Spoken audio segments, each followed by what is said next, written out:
Together. Namo tassa bhagavato arahato samma sambuddhassa. Namo tassa bhagavato arahato samma sambuddhassa. Namo tassa bhagavato arahato samma sambuddhassa. Buddhang saranang gacchami.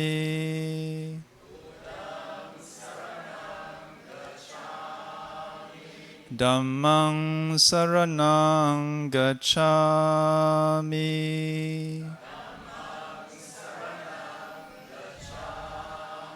Sanghang saranang gacchami.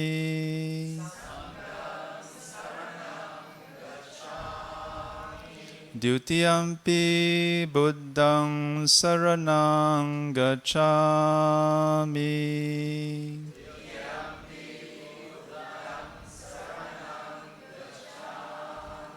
Dutiyampi dhammang saranang gacchami.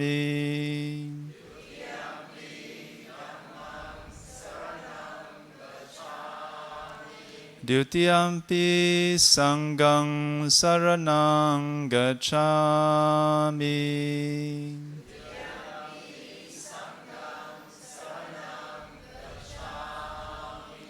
Tatiyampi buddhang saranang gacchami.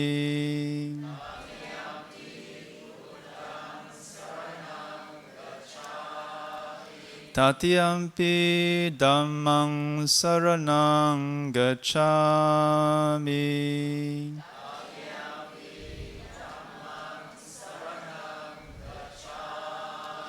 Tatiyampi sanghang saranang gacchami.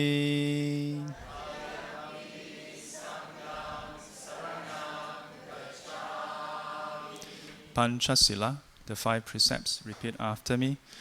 Panatipata viramani sikkhapadam samadhiyami.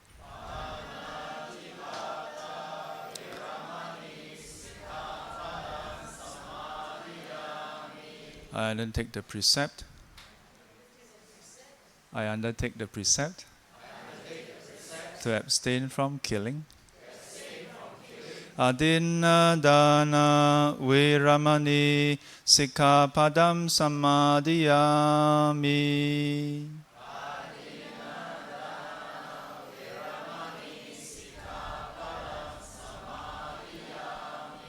I undertake the precept to abstain from stealing.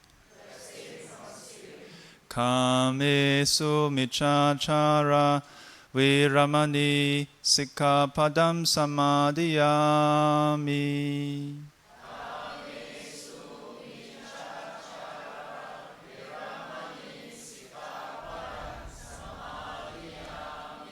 I undertake the precept to abstain from sexual misconduct. Musavada viramani sikkhapadam samadhiyami.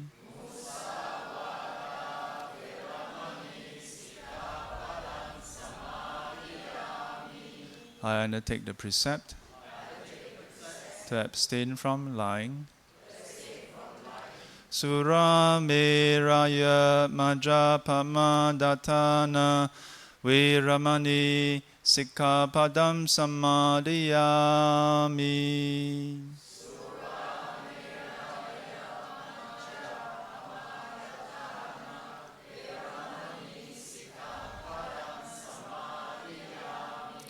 I undertake the precept to abstain from alcohol and intoxicants that douse the mind. Sadhu, sadhu. Okay. Good evening, brothers and sisters. How are you all today? Very happy to be here at Mangala Vihara. So early on, one of the sisters asked me whether I've been here before. So as I recall, this is not the first time I'm here. But the last time I was here, if I don't recall wrongly, was way back when I was a lay person, when I was in university. Was it in university? Around that time. Yeah, that was many, many years back. Yeah, so very happy to be here. Through the invitation from the committee, one of the students from the Singapore Buddhist Federation, who is also active here, Jepson. So he mentioned to me. Oh, can you all hear me from behind? Okay, let me try to adjust my mic. Yeah, is this better? Okay. Yeah. Some cars are blocking. Sorry, I have to interrupt. I think there are some cars who park at the car park below basement. Some of your cars is blocking other cars. So can you please, when I pass this paper, whoever your car is blocking someone else, you write your car number and your telephone. So anybody who's been blocked, they can call you. Okay? Anyone, don't be shy. Just let me know who are cars that is blocking other cars. Thank you.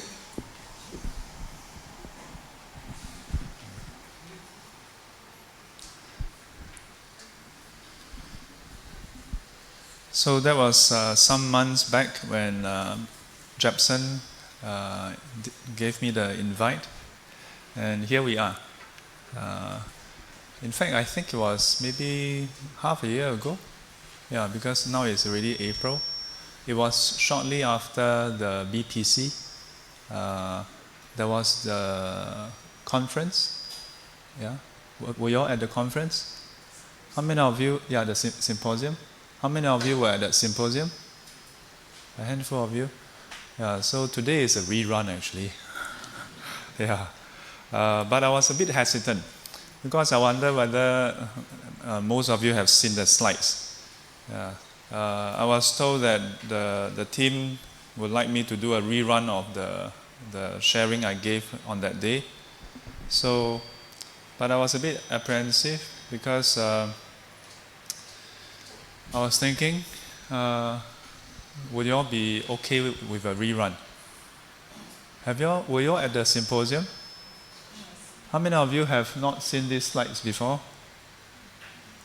Oh, most of you haven't seen the slides before. Okay.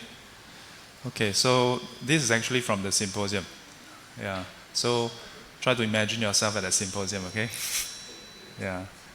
But I'll be adding on some things today because we have more time to flesh it out. Yeah, so the topic for today is Dhamma learning and application in our life. A show of hands, how many of you are currently in the Dhamma classes here?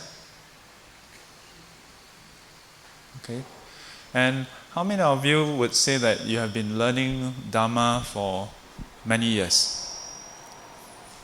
Wow, very good. Because usually when I ask this question, nobody dare to raise their hand, Yeah, today's audience is quite good. Some of you actually raise your hand. So let's do a gauge, okay? I need to do a gauge because I'm not like the Buddha. Yeah, the Buddha has clairvoyance. So just observe the crowd, immediately can read your mind and know where you are, Yeah.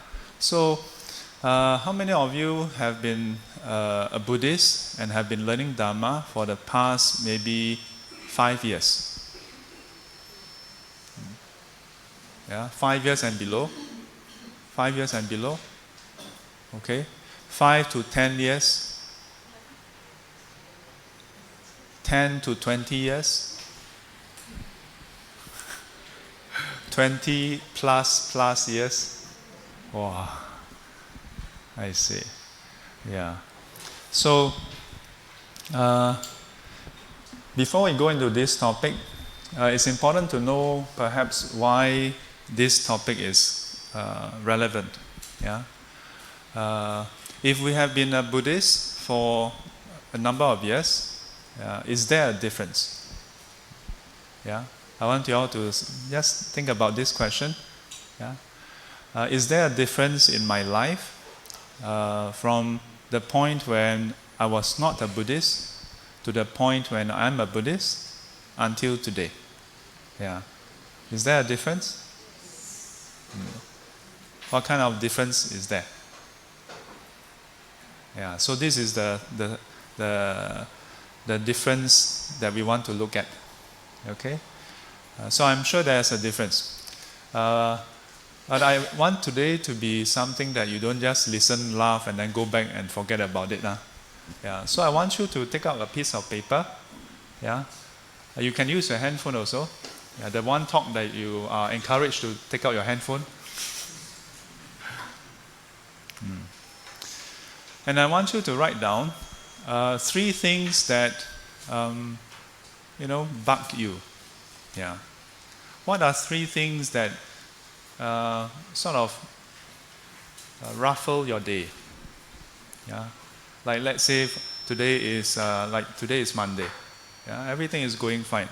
Then maybe tomorrow when you go to work, tomorrow when your family member come back and there was an exchange, and then it makes you feel a bit like, yeah.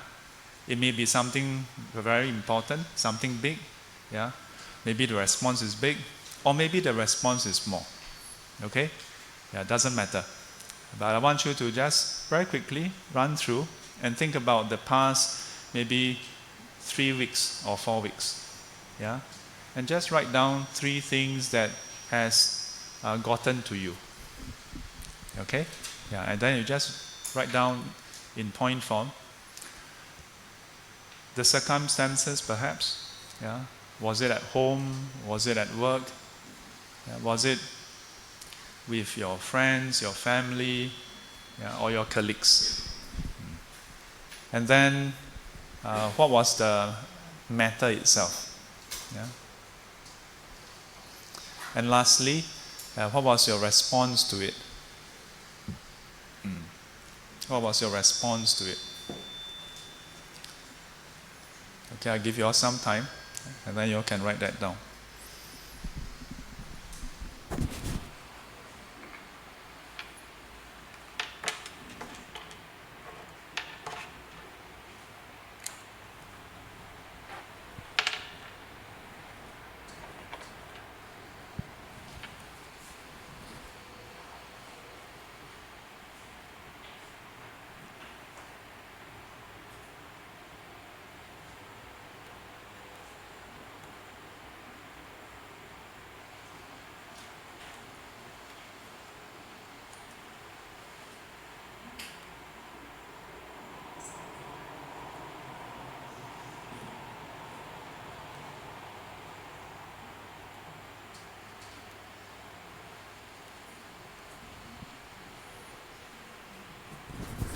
So I'm writing it up there so that it's easier for you to reference.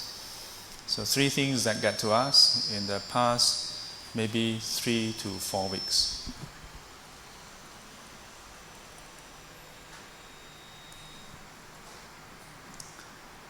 The circumstances,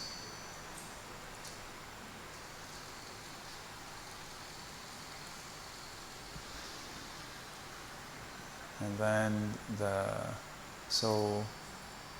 where, who, what happened, and how did you respond?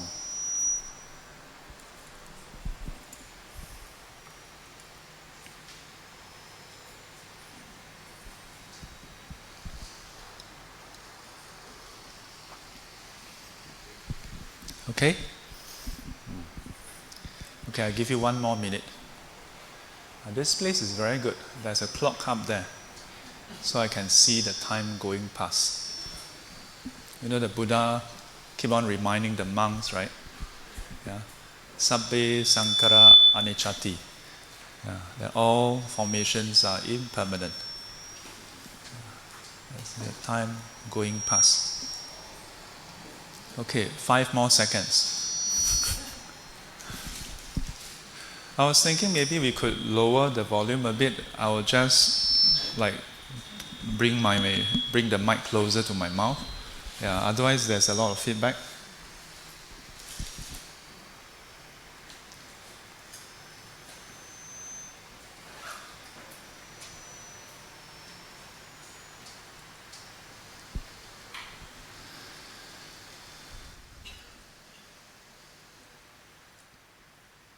Okay, so can you all hear me from behind?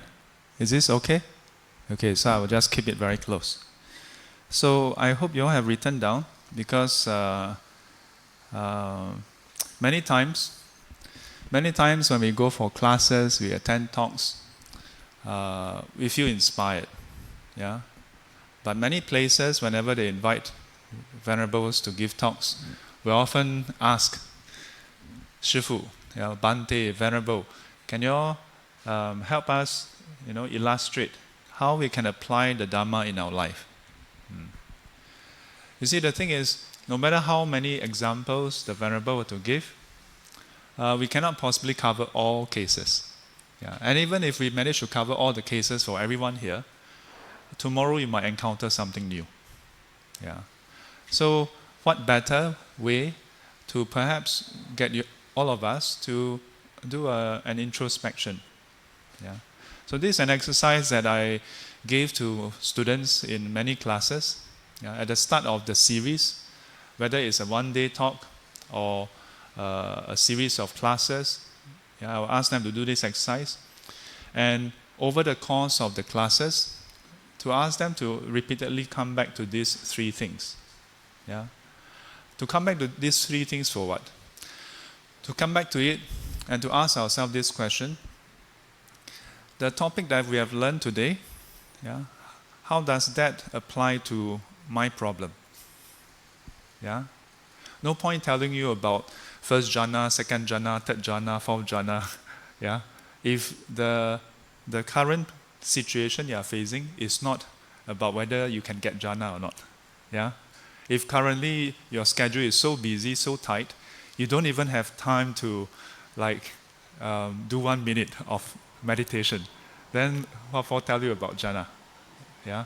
It becomes just knowledge, which is good also, but not so directly applicable. Agree? Yeah. So keep that the 3 things on the table with you, and then as we go, I want you to just ask yourself, along the way, okay, how can we use it?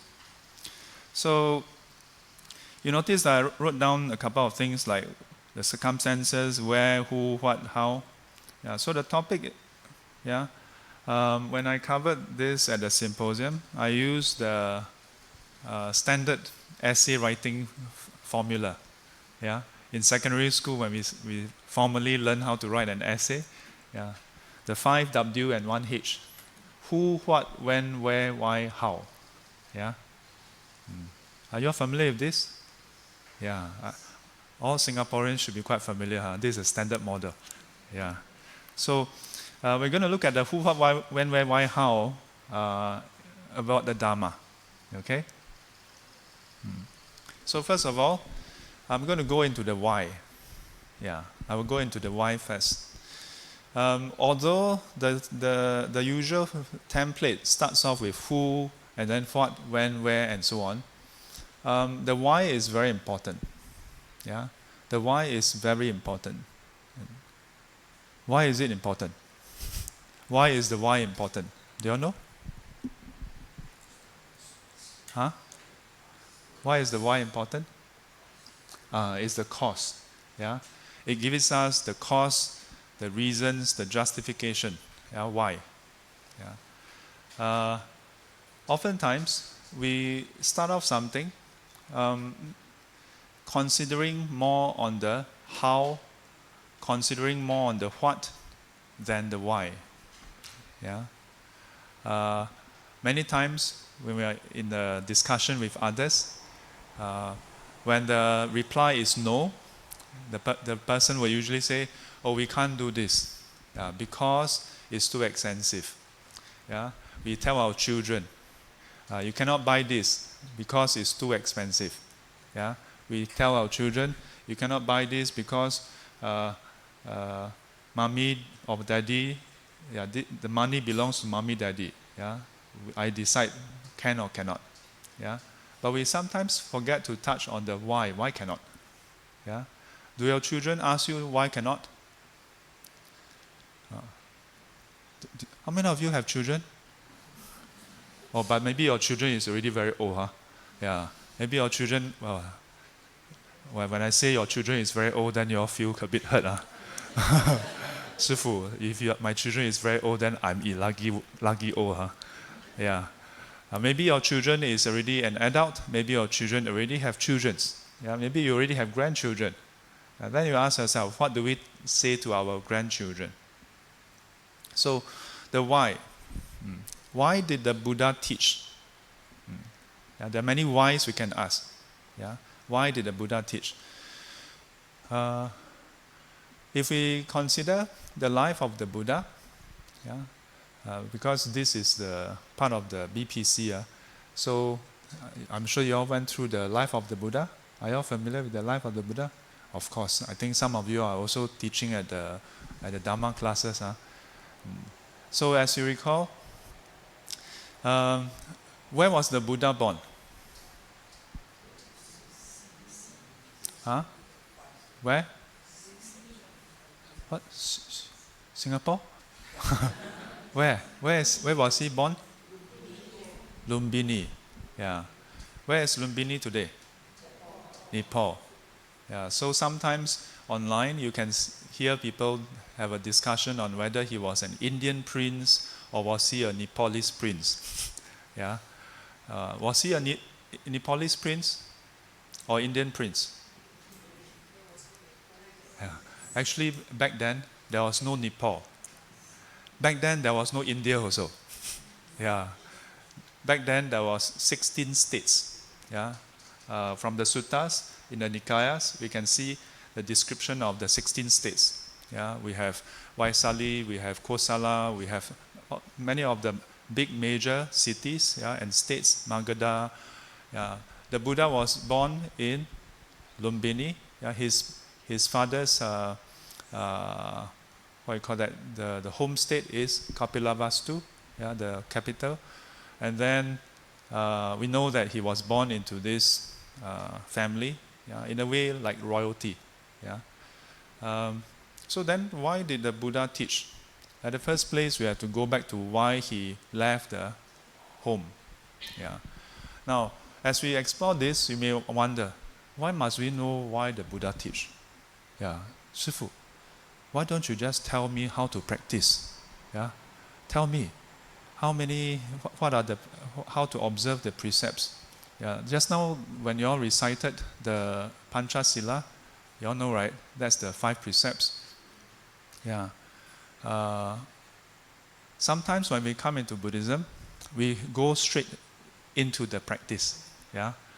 We go to a temple, and then the temple, the volunteers are very kind. The students there, they will tell us, this you can do, this you cannot do. They tell us about the do's and don'ts, the regulation. That is good. But if we look at the way the Buddha teach, does he teach in that way? He usually go into our mindset first. And that's why if you look at the Noble Eightfold Path, which we will cover later, it starts off with what? Right view. The Noble Eightfold Path starts with right view.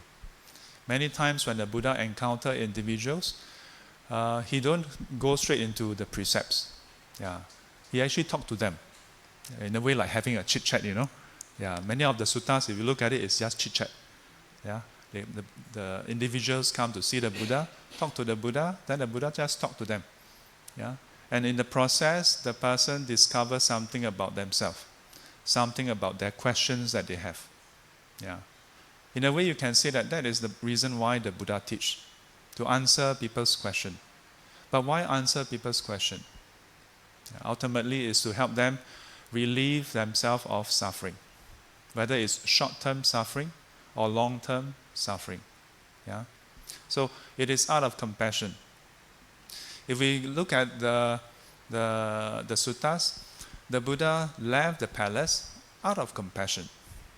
He first saw the first three sights: aging, sickness, and death. Yeah? And he was appalled by the amount of suffering that everybody is going through. Yeah? Have you all seen aging, sickness, and death? Yes, huh? Do you all feel appalled by it? No, huh? Why no? Because nowadays we have SK2. Yeah. Actually, the fact that there's SK2 only proves that there is still aging. Yeah? If there's no more aging, then there's no need for SK2. Yeah? Aging, maybe we can temper the effects of aging. Yeah? We can mitigate the effects of aging, but aging is still there. Yeah? I remember my senior back in US. He shared with us about how he was already 50. I was only early 30s.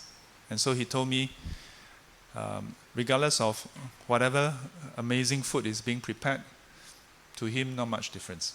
Yeah, his senses is starting to become dull. Yeah. So aging.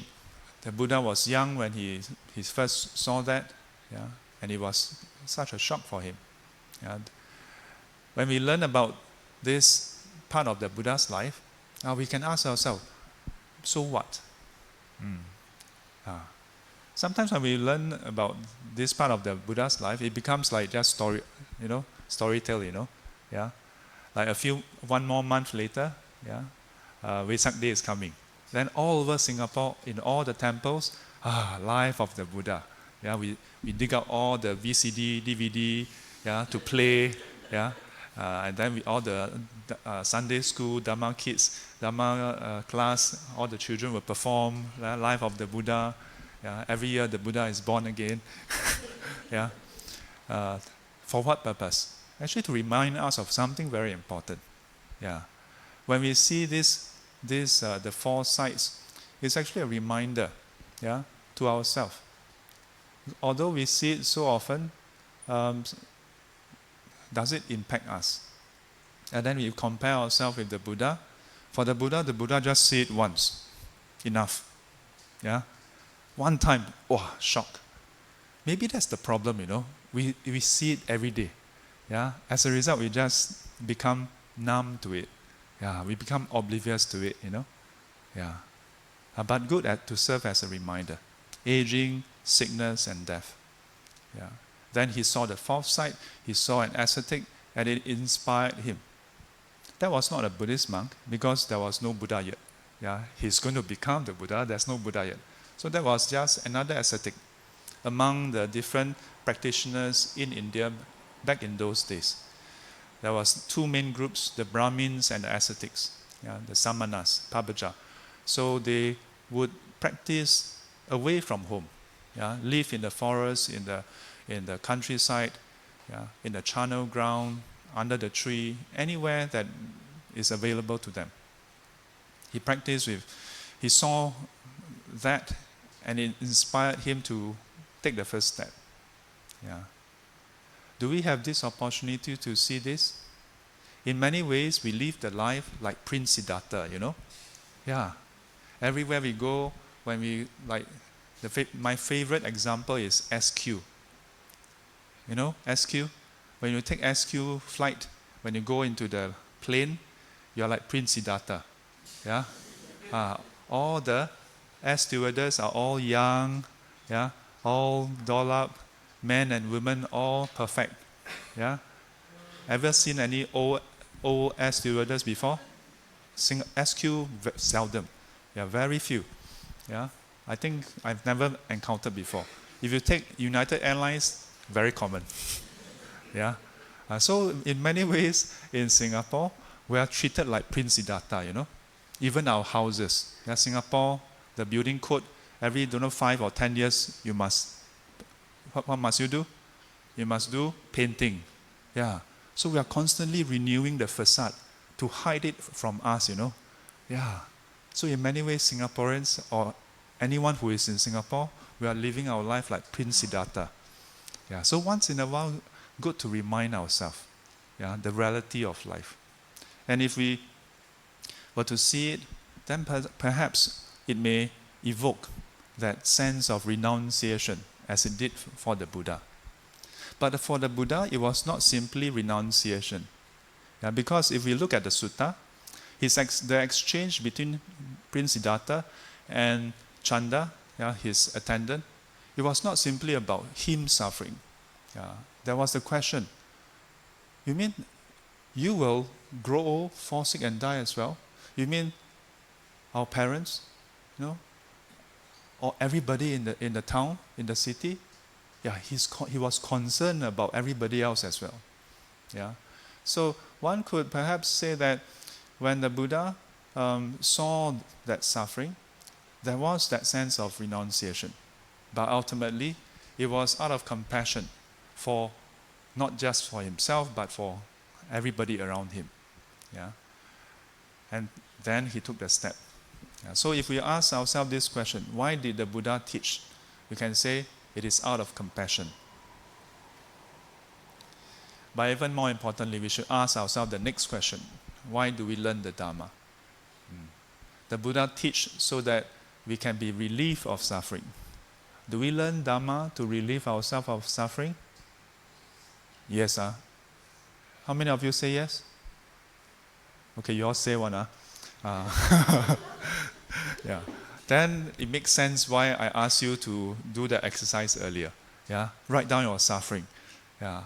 Otherwise, we go for Dhamma talk and then we listen and then we feel inspired, we feel very happy, and sometimes the Bante or the Sayadaw say a bit of a funny thing, then we laugh, then we go back feeling very good, and the next day wake up, Dhamma, leave it at Mangala Vihara.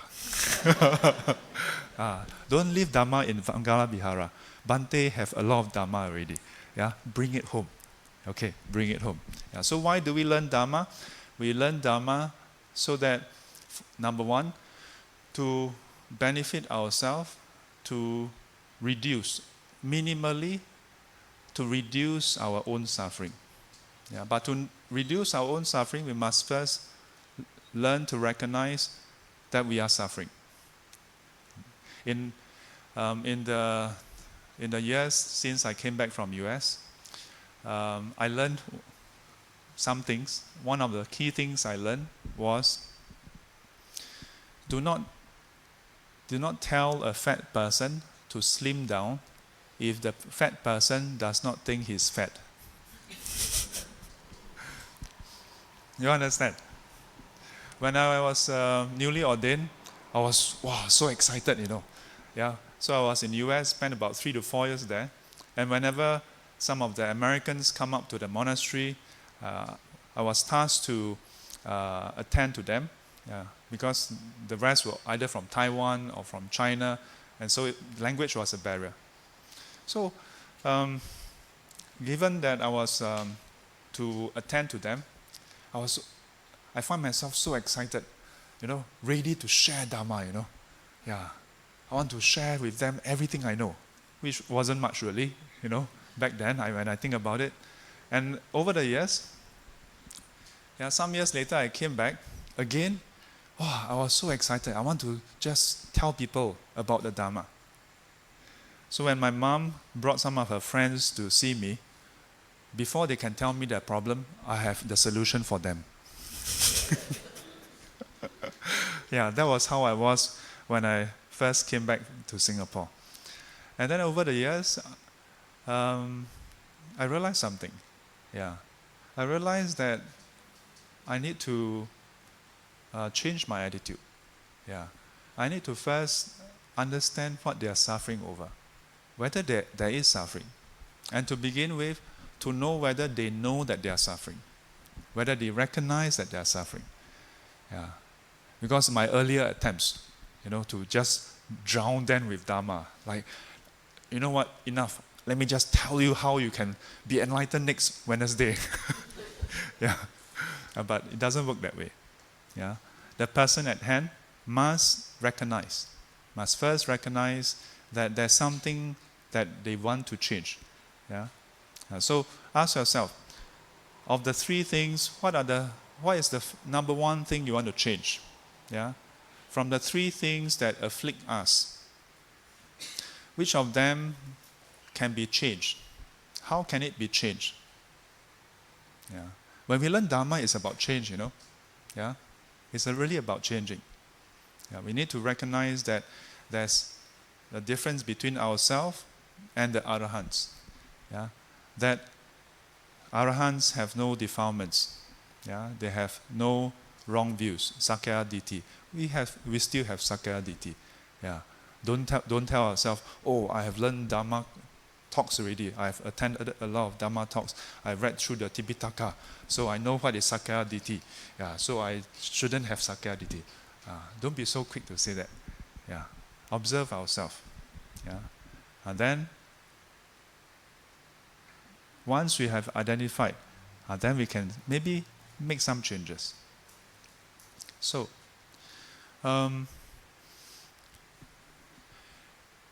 having decided that we want to learn the Dhamma and figured for ourselves why we want to learn the Dhamma, then we have to ask ourselves, who was the Dhamma meant for? Yeah. Was it meant for us? Is the Dhamma meant for us? Say yes. Say yes. Yes. Yes. Good. If it's not meant for us, then we can just pack up, do dedication and go back. Yeah. The Dhamma was for all. Is still for all. But it's actually not for all. Let me explain. The Dhamma, while the Dhamma can be used for all, it can only be used by those who want to use it. It can only be used by, in the Buddha's words, those with little dust in their eyes. Yeah, so in a way, although we say, may all beings be well and happy, sabbe satta sukhita hontu, this is an expression of our compassion, just like that of the Buddha. The Buddha often exhort the monks, go forth for the welfare and benefit of all.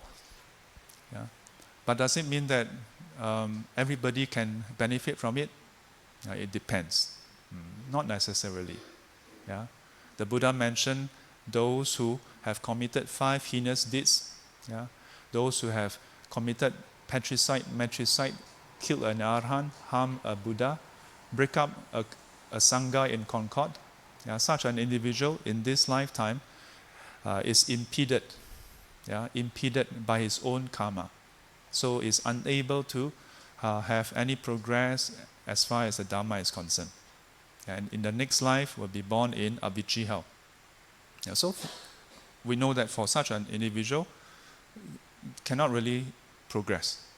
Although the Buddha also said such an individual should still learn Dhamma. So then we ask ourselves, any of you committed patricide? Don't raise your hand, quite scary, if you have committed any of the first 3, patricide, matricide, killing of an arhat, don't raise your hand, okay? See me after this. You need to do repentance. Most of us wouldn't have done any of the 5 heinous deeds.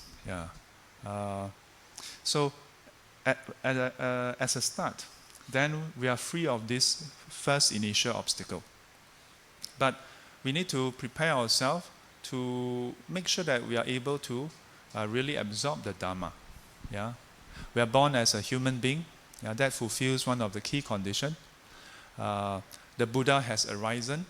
Yes, he has passed into parinibbana, but his dispensation, the Dhamma Vinaya, is still present. Is there still Dhamma Vinaya? Yes, there is. Centers such as Mangala Vihara have weekly classes. How many classes per week?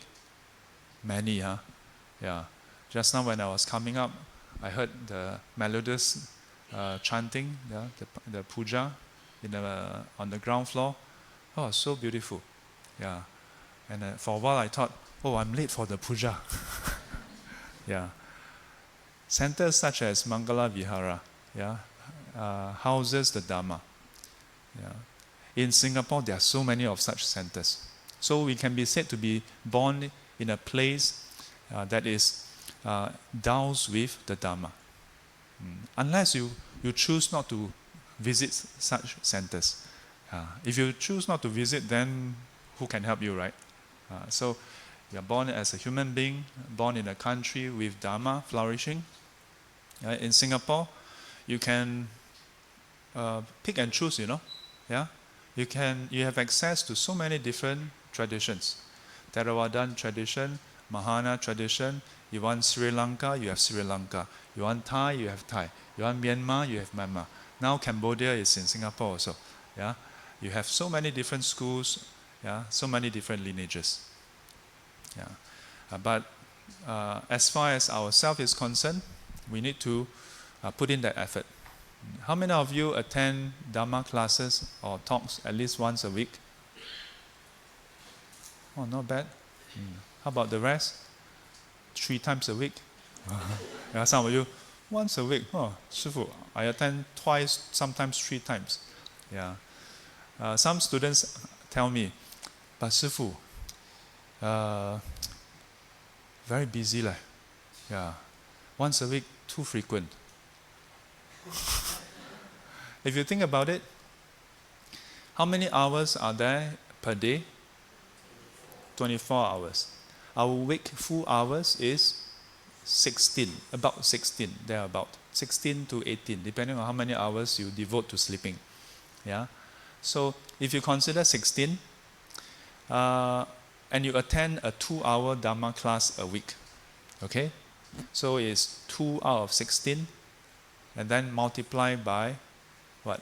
Divide by 7, because it's 2 divided by 16 times 7. Yeah, because there are 7 days a week. Can someone punch your handphone and calculate 2 divided by 16 divided by 7? No, divide by 7, because you are not attending 7 classes. You are attending only 1 class over 7 days. Yeah.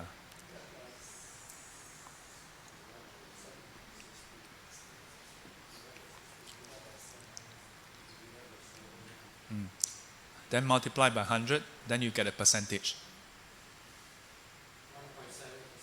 1.7%. So the answer is out. If you attend 2 hours of Dhamma talk in a week, that is a total of 1.78% of your waking hours. We are ignoring your sleeping hours, If you add in your sleeping hours, then the percentage becomes even smaller. Yeah, so ask yourself, do a chart. Go back and do a chart. How many hours do you devote to Dhamma? How many hours do we devote to work? I mean, we have to work, right? Yeah, I mean, that's a predicament that we cannot avoid. So, but apart from work, then how many hours, how much time do we devote to learning Dhamma? Yeah, think about it. Do you bathe every day? Don't answer that question. Yeah, the answer should be yes. Okay. Yeah. We bathe every day. We eat every day. We sleep every day. We brush our teeth every day. We wash our face every day. Yeah. Do we clean our heart every day? Do we do a review of our mental concomitants, our mental states? Yeah. The chitta sikka. Do we do a review of that every day? Yeah. Imagine if you don't bathe for 1 week. Yeah. So imagine if you take care of your body, just like the mind, just like our spiritual practice. Yeah. Once a week you bathe for 2 hours. Yeah. Can or not? I think you'll be fired from work. Yeah. Our body, when our body is not taken care of, we feel the effect. How about our mind? Our mind has an impact also. Yeah. If we don't take care of our mind, then our mind start to collect filth, How do we know? When our mind become very clouded, we start to feel very negative about a lot of things, then we know that time to do cleanup. You don't have to wait until it's Dhamma class day, then you do cleanup. So, what else? Who? You may be familiar with this sutta, Matta Sutta. So, when we learn Dhamma, it's for ourselves, but also for others, all sentient beings. In the Matta Sutta, it is found in the Samyutta Nikaya. In this sutta, the Buddha said, we have been going through samsara for how many lifetimes? Countless lifetime. Since beginningless time. Do you all believe? I say, do you all believe? Why? Because either you believe or you know. If you know, wow, sadhu, sadhu, sadhu. So sometimes when we learn Dhamma, we sometimes think, Buddhism is different from other religion. In Buddhism, no faith is required. Actually, faith is important, Saddha. It is a very key component in the 5 roots and 5 powers. Xing, Jing, Nian, Ding, Hui. Start off with Saddha, faith, and then from faith arising effort. From effort, and then you practice mindfulness, concentration, and then wisdom. Faith is crucial. Without faith, when you read this, imagine you read this. The Buddha said, we have been going through samsara, the cycle of birth and death, since beginningless time. The Buddha said, it is impossible to find someone who has not been your mother. It means all of you have been my mothers before, Wow. Family reunion. Such a happy occasion. But do we have faith in that? Do we have faith in the Buddha's words? So you can reflect on that. The next time when you encounter someone who is rude to you, you can reflect on this. If I accept the Buddha's teaching, I take refuge in the Buddha, Dhamma, and the Sangha. If I take refuge in the Dhamma, then do I have faith in the Dhamma? If I have faith in the Dhamma, this poor person, last time my mother, but never learned Dhamma, now like that. The Buddha said, not just mother, The Buddha also said, you cannot find someone who has not been your father, not been your husband, not been your wife before, not been your brother or sister, son or daughter. We have played so many roles before. So sometimes we ask ourselves, if we were to go back to the suttas, how will we change our worldview?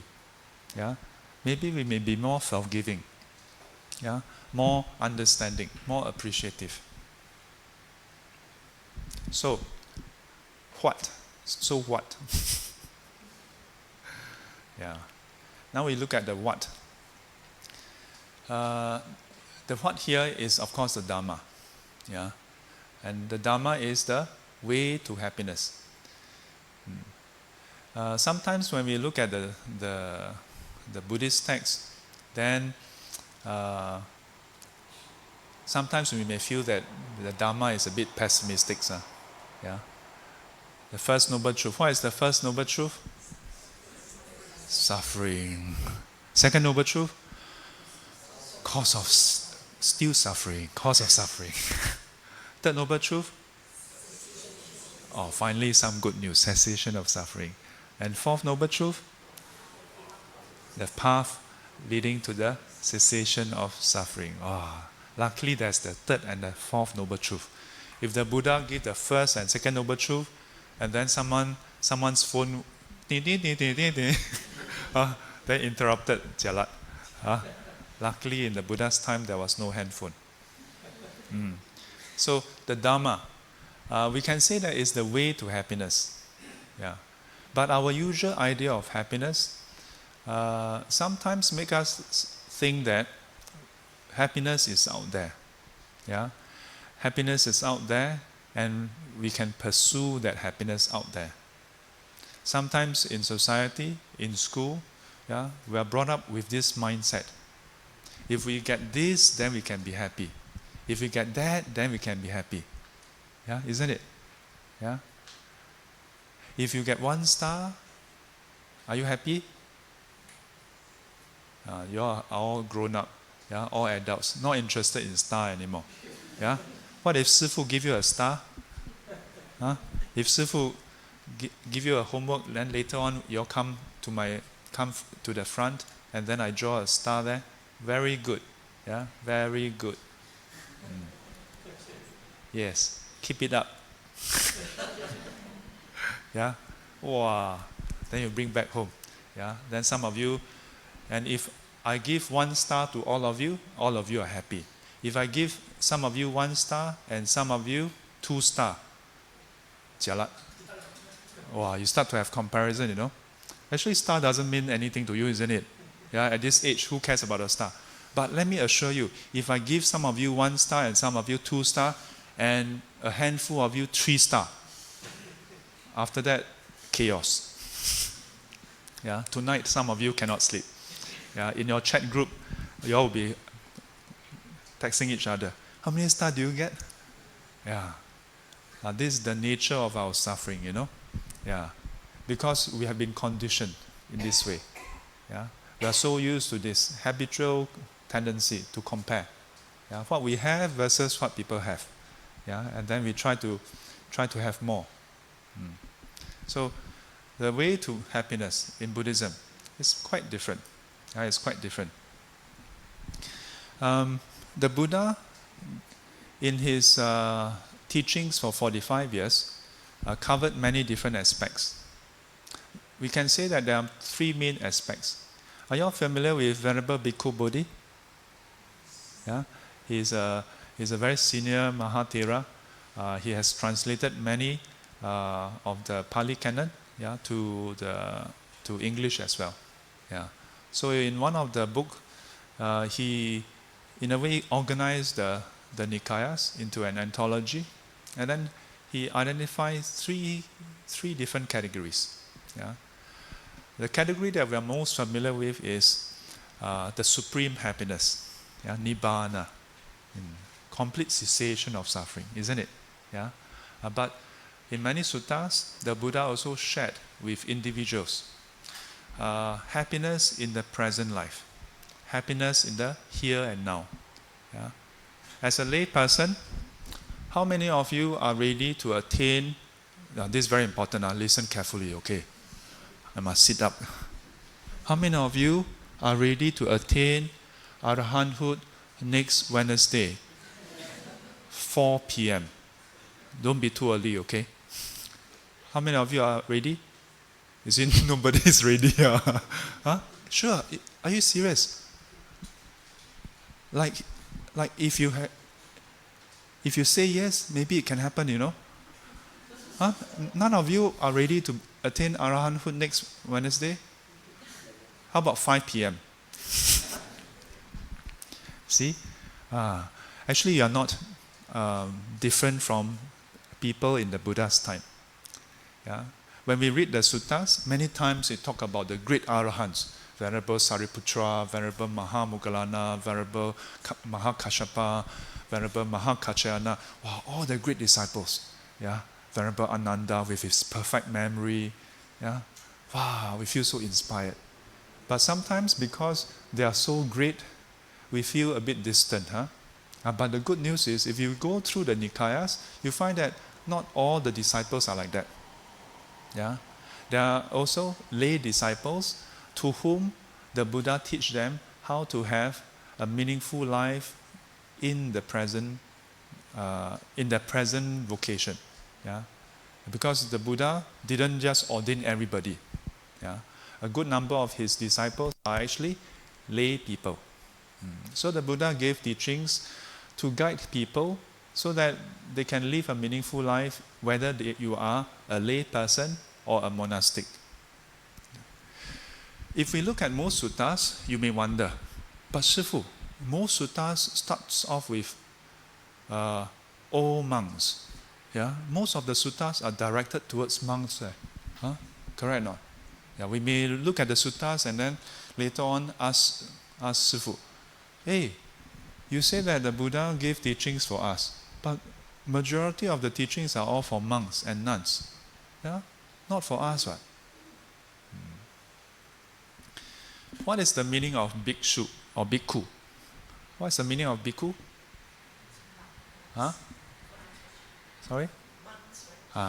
So we usually, the Buddha usually use the term bhikkhu to refer to the monks. Yeah?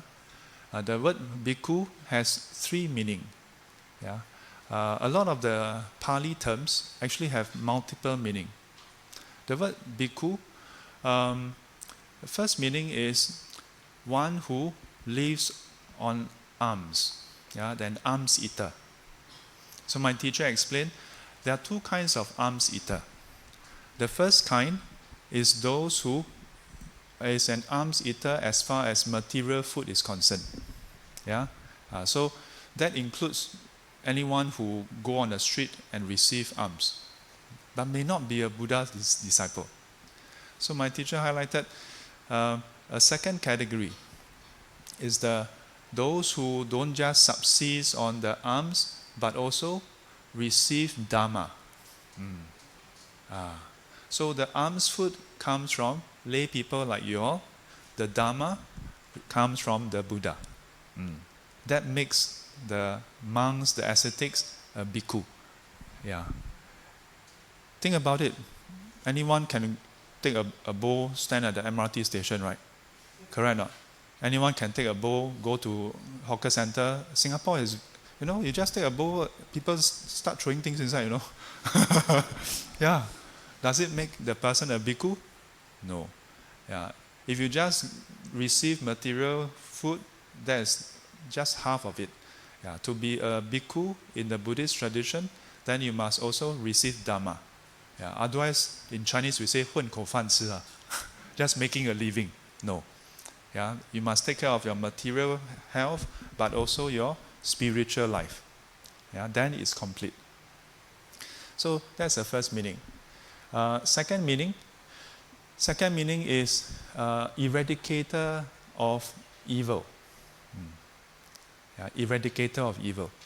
A bhikkhu is someone who works to eradicate evil. In other words, the defilements in themselves. Yeah, doesn't mean that they have succeeded, lah. Okay. But has started, put an effort. Yeah, that is the wish to do. Third meaning, the Chinese word is 不魔. So someone who makes Mara fearful, who strikes fear in Mara. Do you all know Mara? Yeah, we all know Mara. Huh? Yeah, we are our own Mara. Yeah, every time when we let's say there's a Dhamma talk, not you all, not you all are here at the Dhamma talk. Sometimes when there's Dhamma talk, there's Dhamma class, and then something happened. Yeah, our friend chill us to go for karaoke. Yeah, then our friend is the Mara. Yeah, but actually sometimes we are the Mara. Yeah, maybe we come for Dhamma class. And then our favorite seat. Sometimes, in temples, some people have favorite seat one, I don't know about Mangala Vihara. First time giving talks here. Yeah, I've seen before, Wow, their favorite seat. Then if someone else new, don't know, go and sit there. Wow. I tell you, yeah, wow. Yeah, that is Mara. Yeah, at that moment you're Mara. Yeah, then maybe the person who got told off. On one hand, we say that we shouldn't be so attached to the seat. Yeah, but imagine if you're the person who didn't know and sit down there, and then the other person who always sit at the particular seat come over and say, "Hello, Do you know that this is my seat? How do you feel if someone come and tell you? We feel a bit embarrassed, isn't it? We don't feel so good. Are you more likely to come again? Would you be affected? Maybe a bit. So sometimes when we go to Buddhist centers, we have to check ourselves. Maybe some things happen that is pleasing to us. Maybe some things happen that is not so pleasing to us. I'm just giving you an example. I think Mangala Vihara, no problem. So many seats. Not enough seats, sit on the floor, no problem. Isn't it? But sometimes when we go to Buddhist centers, be it Mangala Vihara or any place, we have to always check ourselves. Check ourselves. When I come here, am I aware of the defilements arising? Are there unwholesome states arising? Don't be concerned about who is right and wrong. I tell you, many years ago I heard some Buddhist masters say this. If you want to learn Dhamma in Buddhism, don't waste your time on right and wrong. When I was in my 20s, I heard this, I was like, hey, what kind of nonsense? In my mind, I really cannot accept.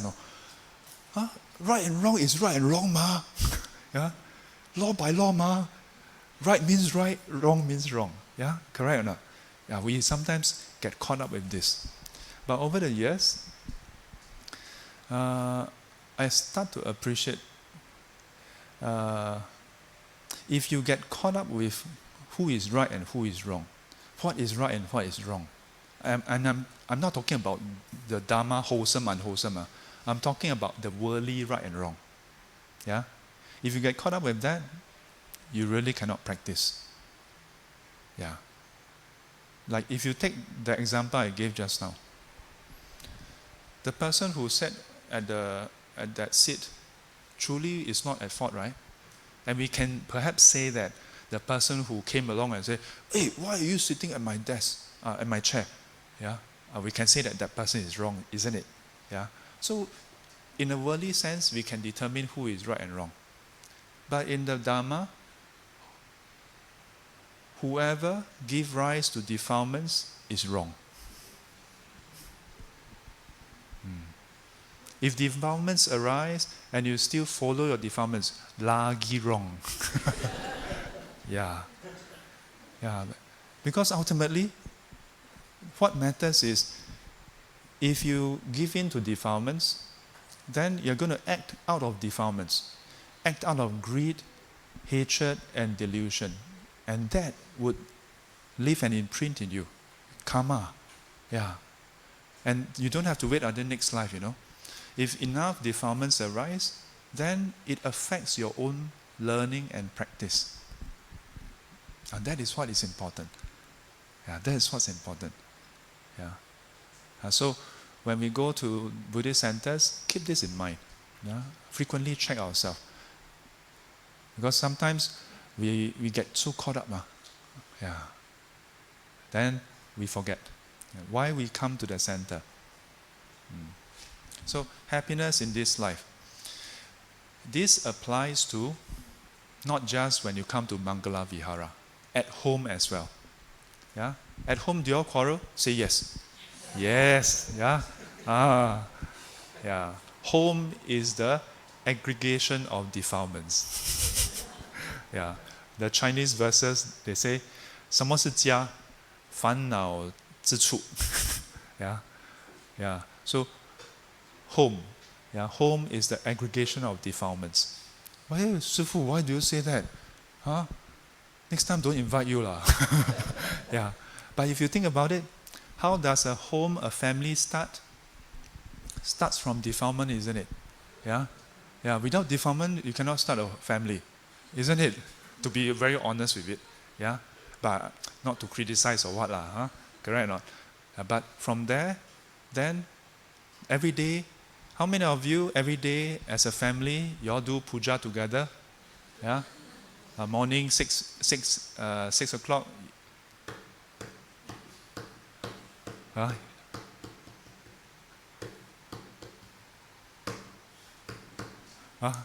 Morning puja.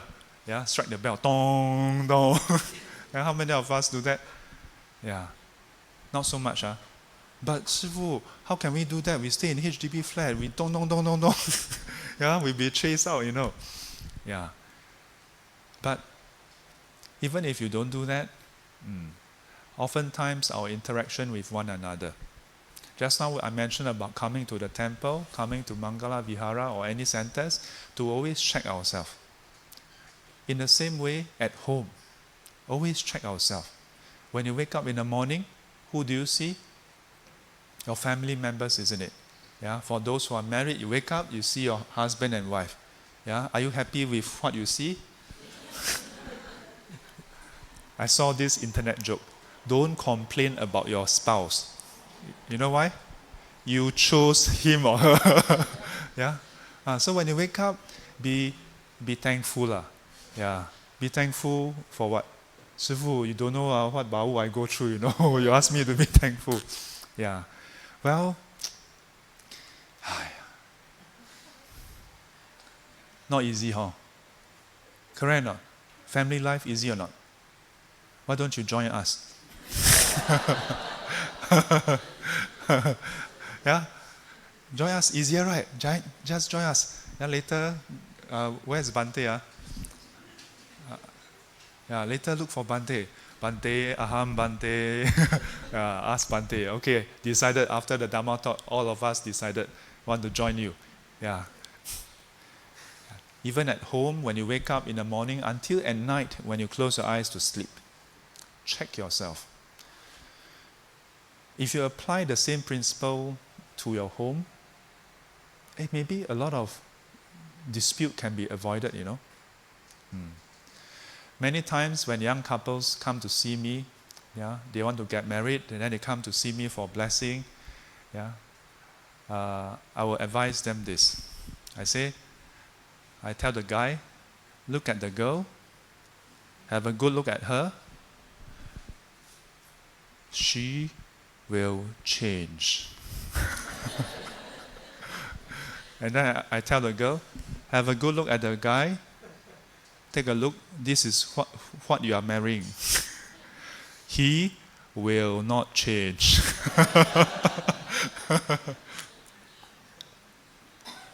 But Shifu, just now you just quoted the Buddha, Sabbe Sankara Anichati. How come you say the guy don't change? No, I correct myself. The guy will not change according to your wishes. Yeah. And the girl will not stay still according to your wishes. Yeah. Changes, anicca. Yeah.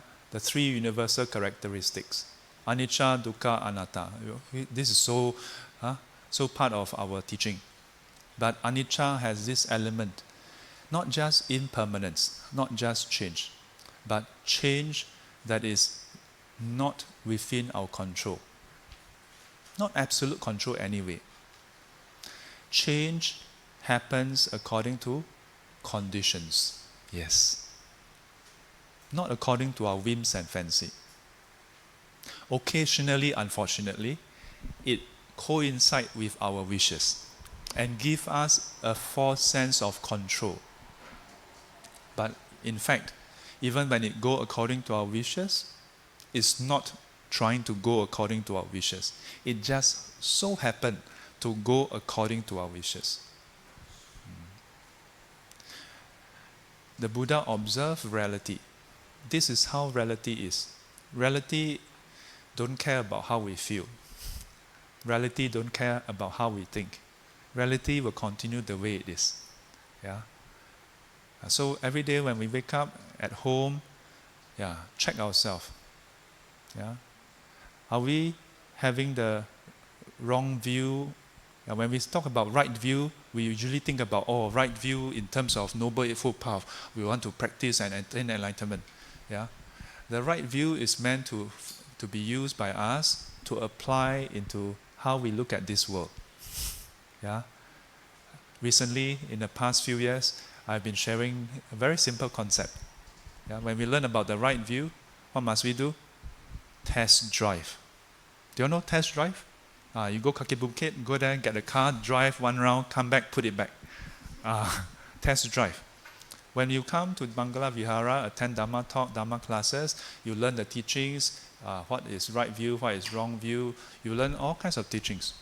When you go back home, test drive it. Try it out. Only when you test drive it, then do you know about the peculiarities, just like buying a new car. Because when we learn about the right view, is it our view already? No, not yet. Yeah? We are just hearing about the description of Buddha's realization.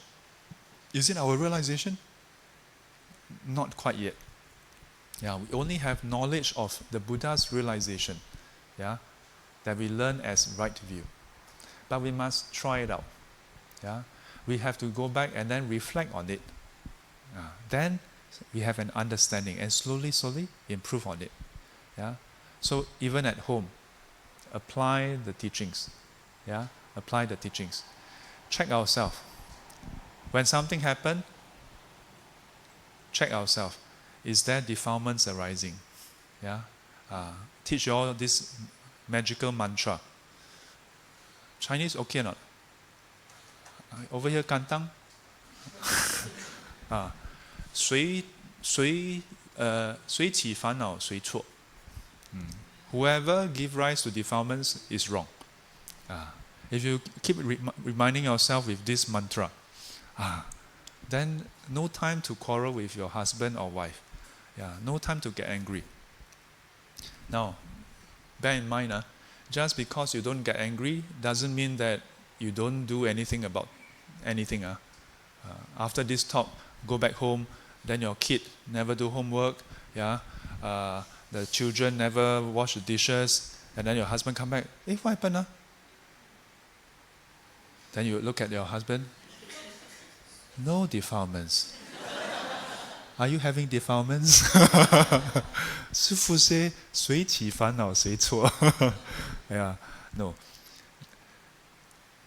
Use the Dhamma, yeah, quell the burning defilements in our heart. Yeah. But whatever needs to be done externally, you still have to go and deal with it. Okay? But besides this present life, we have to also plan for future life. Yeah. Have you all planned for your future life? Did you all buy insurance for the next life? Yeah. Learning Dhamma is like buying insurance, Yeah. But this is one insurance that the Buddha said, give us assurance. Yeah. No inflation. No depreciation. Yeah. My teacher often encouraged us. Even if you attend Dhamma class and you don't quite understand, it's okay. Just go and sit. Yeah. And try to remember. Just listen. If you can understand, understand. If you cannot understand, just try to remember. And plant as much of the wholesome seeds as you can. Yeah. Then in future, when there are suitable conditions, when it ripens, when you attend the Dhamma talk, yeah, and then the next Buddha, Maitreya Buddha give teachings, how come among the 500 monks, you are the only one? Immediately understand. Then in future, the Maitreya Buddha say, monks, you all may be wondering why this individual attained arahanthood so quickly. Because many, many, many lives ago, yeah, when he was still practicing under the dispensation of Sakyamuni Buddha, there was once this Dhamma talk. Wow, that would be so interesting. Yeah. Future life, our karma. So in the Buddha's teaching, you need to accumulate merit. What are the ways to accumulate merit? Usually we only think about dana. Dana is good, isn't it? Very easy to do. Yeah? Anyone who have material things can give, no problem.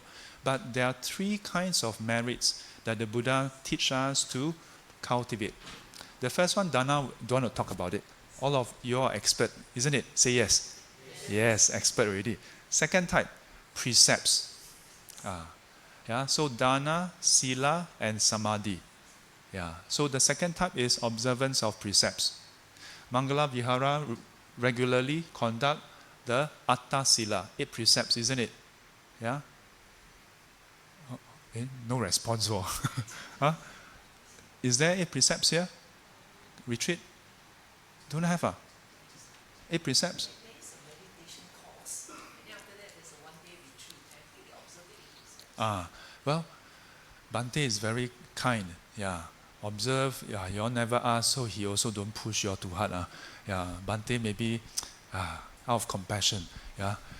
Your 5 precepts, maybe yours go and bargain with him. Bhante, can I observe 3? So Bhante maybe think, 5 precepts also cannot take it. So better don't push you for 8 precepts. I tell you, full moon day, or let's say like once a month, yeah, of course you must plan ahead. Yeah, invite Bhante to administer the 8 precepts for you all. Yeah, Mangala Vihara is such a beautiful place, very serene, quiet place. You all can practice together as a community, isn't it? Yeah. If you observe the 5 precepts, that's the bare minimum. Now, the first 4 precepts, to abstain from killing, stealing, sexual misconduct, and lying. Yeah, these 4 are the fundamental precepts. They are fundamental about harming others. Then the 5th precepts, to abstain from alcohol, which is to protect our mind. Yeah, so that the mind is free of cloudiness. Yeah, you have clarity so that you can practice. But the 8 precepts built on top of that. The 3rd precept is changed into abrahmacharya, basically celibacy, yeah, abstinence from all sexual activity. And then beyond that, 6, 7, 8, abstaining from food after noon. The proper description is to abstain from food at improper times, where improper times is usually described as where the sun crosses the zenith until the break of dawn in the morning. Yeah. Then the 7th precept, to abstain from 2 parts. Yeah. Firstly, all kinds of adornments, yeah, unguents, sand, powder, and so on. And then the second part, all kinds of entertainment. In the Buddha's time, then they describe the instruments, the singing, and the dancing. Yeah. Today, there's so much more. So it should include all the new kinds of entertainment as well. So the last one, to abstain from sitting or lying down on luxurious seats or beds. Yeah. The Buddha said, this is a good news. The Buddha said, if you observe the 8 precepts, just one day, one night, you know how much the merit is or not? The Buddha said, in the Buddha's time, there's a 16 states. And even if a person ruled over the 16 states, that is not worth 1/16 of the merit of a person who observed 8 precepts for one day, one night. Wow. Quickly, after this talk, go and disturb Bhante. Bhante. Later, when Bhante see me, you. Yeah. No, it's for your good. Because this is a second way. Yeah. Whether you observe 8 precepts, or maybe sometimes you go for a short-term retreat, 10 precepts, dasa sila. On top of that, practice of samadhi. So you practice samatha and then you attain samadhi or jhana. If you don't think that, you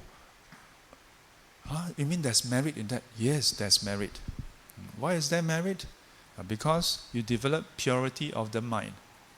When you think about the practices, the practice of precepts purify our body and speech. Yeah, if you look at the precepts, it's mainly on the body and speech. So you purify the karma of your body and speech. When you practice meditation, samatha meditation, then you purify the mind. But this purification is only temporal, not a permanent purification. But with that, then it forms the basis for us to practice vipassana, so that we can penetrate into the reality of how things truly are. And that purifies our view. So, happiness in future life. Okay, finally, supreme happiness. I know you all have been waiting for this. Just now when I was going through the earlier part, you all are thinking, Sifu, we are not interested in worldly happiness. We are not interested in a happier rebirth. We just want to be enlightened. Correct or not? No reply. Jialat. Actually, sometimes when we think about Nibbana, we have to know what Nibbana means. Nibbana is none other than the cessation of suffering. So it's not something so supernatural out there, Yeah. It's something that all of us want. Yeah. Anytime we suffer, we are actually yearning for the cessation. Except that when we don't have the right view, we don't have the correct clarity or the wisdom, then we keep on pursuing an alternative that is actually another form of suffering. Yeah. We don't seek the true cessation of suffering. Yeah. So, let me see. Because I have 10 minutes left. Jialat. Okay. So you have to ask yourself, when can you apply Dhamma? When? Just now we went through the time. If you attend 2 hours Dhamma talk once a week, it's only 1.78%. If you attend 2 of such talks, it's only 3.56%. Wow, it's more. Yeah. But here, timeless is referring to how, in the Buddha's time, the Dhamma is applicable. Today, it is still applicable. In future, it is still applicable. Yeah. But as I mentioned earlier, when we think in this way, we may think, we can wait until tomorrow, then we apply. Actually, the Dhamma can only be applied at a very precise timing. Do you know when? Now. Yeah. The Dhamma can only be applied now. Cannot be applied tomorrow. Cannot be applied yesterday. Yeah. Only now. So I want to do a very simple exercise with you all before we wrap up. At this moment, do you have anything that is happening at this very moment, right in front of you, that is troubling you? Shouldn't have. If Shifu continue another 1 hour, then it'll be troubling. But at this moment, anything that is troubling you? No. So are you with suffering? Shouldn't be. Are you all suffering or not in my talk?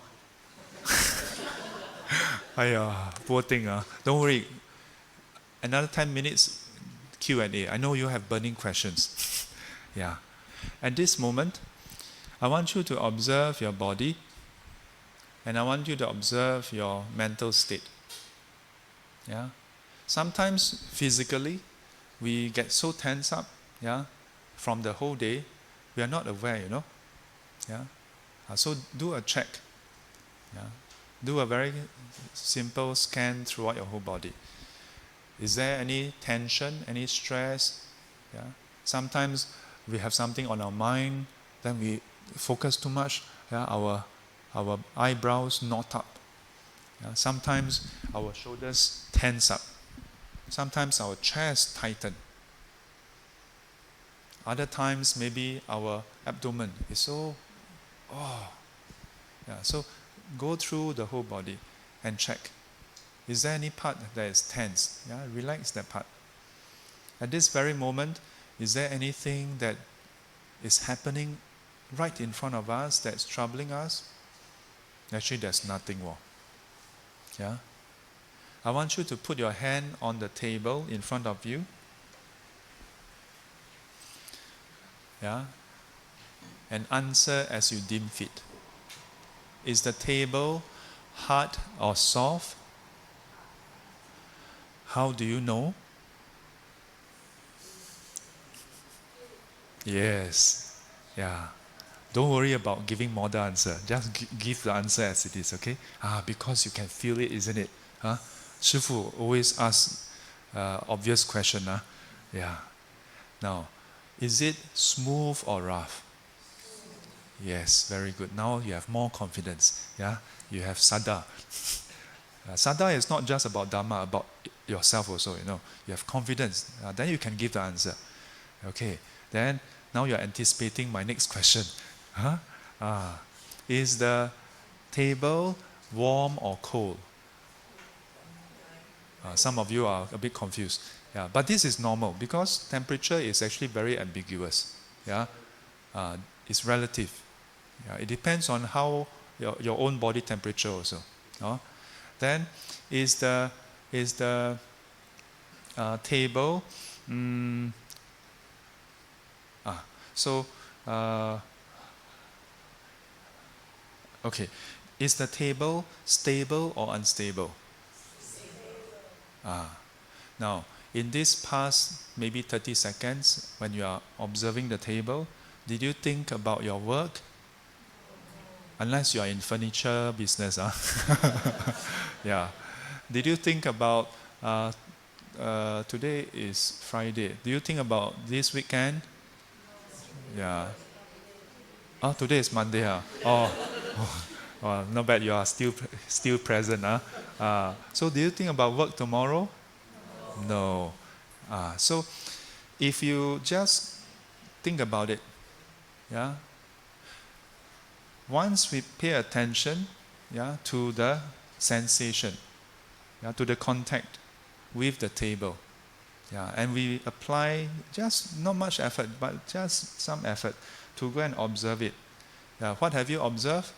Actually, you have done the contemplation on the four elements, the four great elements: earth, water, fire, wind. Yeah, these are the four basic constructs of rupa, yeah, physicality, isn't it? Yeah, you all learn in the Abhidhamma class, learn in the Dhamma class, isn't it? This is how you can use it, okay? Yeah. Anytime, maybe a few times a day, you are at work, then just take note. You can put your hand on the table, yeah, or when you are waiting for the lift or you are in the lift, you just feel with your feet on the ground, and just pay attention to that. At that moment, at least for that moment, that few seconds, when you are paying attention in this way, you disconnect from the past and the future. You are just present. You're just present. And when you do that, is there anything to worry about? Anything to be anxious about? Yeah, immediately disconnected. No more. If you are in a meeting, maybe you don't want to do that, Yeah, if you are in a meeting, then your boss asks you, so what do you think? No response, Yeah. Yeah, so find a suitable time, and then in a way, it's like a reset, you know. Yeah, it's like sometimes your handphone, when it's running too many things, then you power off your handphone, reset your handphone, you know. We need to learn how to reset our mind, yeah, recenter our mind. Yeah, you can use this simple method. Those of you who drive, yeah, just now one of the brothers asked you all to take note, right? Yeah, those of you who drive, let me give you a good news. At the start of the day, when you get into your car, you know what you must do? Enjoy your car. Think about it. In Singapore, are cars expensive or cheap? Expensive. Then why are you rushing in and out? Yeah? When you get into the car, spend 5 minutes with your car. Yeah? Totally present with your car. Yeah? Observe the texture. Yeah? And ask yourself, were you as attentive to your car on the first day as now? Yeah? Think about it. The first day when you buy your car, whether it's new or second hand, are you more attentive back then or now? Same, don't care. Yeah. You can do this reflection also, you know. Yeah. Because the Dhamma is not just to be used in a temple, you know. Yeah. Sometimes people think, so worldly, this kind of practice. But apart from our worldly life, there's no Dhamma to talk about, you know. If we don't use the Dhamma to apply to how we relate to things around us, by the time your car gets scratched, then you want to apply Dhamma. Huh? When the car gets scratched, then you Sabbe Sankara Anichati. Can or not? Cannot. Namo Tassa Bhagavato. It's still scratched leh. Huh? Cannot. Yeah. So on a day-to-day basis, yeah, when you are using the car, observe the car. How has the car aged? Yeah. It's impermanent also. Yeah. And then just sit there. Yeah, this is your own real estate, you know. Yeah. Make sure you turn on the car engine. Yeah. But don't stay too long. Later you yeah. Then just breathe and meditate inside. Sometimes we think, Sifu, no quiet place to meditate. Yeah, your car. If you have a car, your car, that's the place. Then when you arrive at your workplace, yeah, then maybe workplace a bit, you start to get excited. Then you observe your mind. Now with the workplace as a condition, all the sankhara arising. Yeah. Then you learn to be mindful. Yeah. If you are taking the train, taking the bus, Sifu, how I don't have a car, how must I go and buy a car to practice? No need. If you take a bus or take a train, there is the supporting pole, isn't it? Yeah. Now you visualize, okay? Imagine that you are in the train, okay, or in a bus. Reach out with your hand. Imagine, follow me. Yeah. Ask yourself, is the pole hard or soft? It's hard. Is it warm or cold? Well, before I ask you can say cold already. Wow, so cold. Yeah. Then is it smooth or smooth? Yeah. Then is it stable? Stable. So if you do this practice, you think about it. Don't waste your time looking at the train and then think, so crowded. Yeah, when you focus on your hand on the pole, is there crowded train? No more crowded train. Is there crowded bus? No more crowded bus. Yeah, no more. In one of the sutta, the Mahasunyata Sutta, yeah, the Buddha gave the teaching on voidness. Yeah. The word sunyata also means emptiness. But in this sutta, the Buddha emphasized and gave the teaching, consider, yeah, now we are at, he was talking to I think one of the monks, some of the monks. Then he asked them, consider at this place, yeah, is there the sign of the people, the villagers and so on? No. Yeah. Consider, if you abide in this, then how about all other things? So from that sutta, actually, you don't have to go to a village, go to the forest to apply it, you know. Yeah. In the train, in the bus, if you apply yourself to just abide by the four elements right there and then, immediately the whole train becomes empty. Yeah. Even as it's moving around, yeah. Then you abide by the, what is that? Wind element. Yeah? Wind element. Yeah. When we learn the four elements, earth, water, fire, wind, 地水火风, not for us to write paper, you know. Yeah. For us to observe every day. Yeah. Then in the office you can also use it. When your boss is very angry and then scolding you, wah, wah, wah, wah, wah. Then you observe. Wind, wind, wind, wind, fire, fire.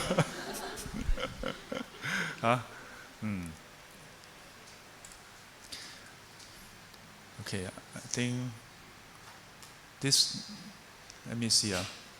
Okay, I think I should cover this and then wrap up, because I have actually covered some of the topics that is in the other slides behind. You all may be familiar with this Chigala Sutta, the yoke. Yeah? What did the Buddha say? He says, imagine, yeah, if there is a turtle, a blind turtle, swimming in the four great oceans, and once every 100 years, the turtle were to surface. Yes. Yeah?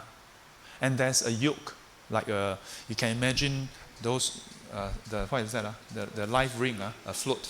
yeah, floating around, random, okay? And once every 100 years, when the turtle surface, that the head of the turtle should surface and go through the hole. Is that rare or not? Very rare. Yeah? Is that something that is common? Oh, very uncommon. So the Buddha said, that is how rare it is for a Tathagata to arise in this world. And for the Tathagata to give teachings of the Dhamma Vinaya. And for a person to be born as a human being, to come into contact with the Dhamma, learn and practice. That is how rare these conditions are. So, all of us, you know. Huh? All of us managed to hit all these conditions, you know. Has a Tathagata arise in this world? Yes. Has the Tathagata given teachings? Yes. Have you arise as a human being? Yes. Have you come into contact with the Dhamma? Yes. Have you learned and practiced Dhamma? Yes. Yeah. Oh, very good, very confident. Yeah. This is how rare, you know. The first time I learned about this sutta, the way it was positioned is so rare. Yeah, high chance next life you will be in the lower realms. But let me ask you a question. Is our rebirth as a human being by chance? No. By what? By God? By some heavenly being? By Buddha? No. By what? Our karma, volition, formation. Huh? In that case, why did the Buddha say that it is like chance, so rare? Don't seem to gel, isn't it? Let me offer a possible way to look at it. It is not that our rebirth is by chance. So the reason why the Buddha described it using a blind turtle going through the yoke as though it's by chance is that statistically speaking, there are much more people who don't cultivate the conditions to be reborn as a human being, to be reborn as a human being to come into contact with the Dhamma. Much more people do not do that. Much more people cultivate those conditions that is leading them to the lower realms. Because lower realms is very easy. Just anyhow whack, then you are born in the lower realms, you know? Yeah. But to be reborn as a human being requires some effort. But actually it's not so difficult also, you know. If you look at the Buddha's teaching, yeah, you observe the 5 precepts, you practice the 10 wholesome deeds. Together, it covers the first 5 of the Noble Eightfold Path, yeah, including the right livelihood. That itself assures you of rebirth as a human and above. Yeah? Because without wrong view, yeah, and of course then by observing the 10 wholesome deeds, you're not doing anything harmful, yeah, that will cause you to be reborn in lower realms. Yeah? So, when we look at this sutta, it is a reminder that much higher percentage of sentient beings tend to conduct themselves in unwholesome ways. Yeah, that results in the lower rebirth. But it doesn't mean that we cannot be the minority. Yeah? But actually, we are the minority, isn't it? Yeah? How many people in Singapore? How many million? About 5 million. How many of us here today? I see, a minority. Yeah. But it's okay. Important thing is are we the wholesome minority? Yes. Yeah. So learn and practice the Buddha Dhamma, and then we become that minority that as rare as the turtle, blind turtle going through the yoke. Yeah. We have covered many things today. So now to wrap up, look at your 3 things again. Okay? And then ask yourself, is there anything that we have heard today that can perhaps help you to overcome, or at the first place, help you to identify the three things. Yeah? And then if you have questions, you can ask. We have 20 minutes for you to ask questions. I'm very impressed with this.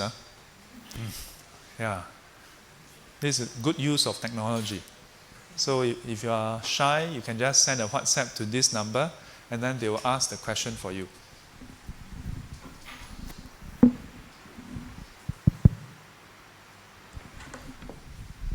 Yes, we have a gentleman behind. He's a volunteer.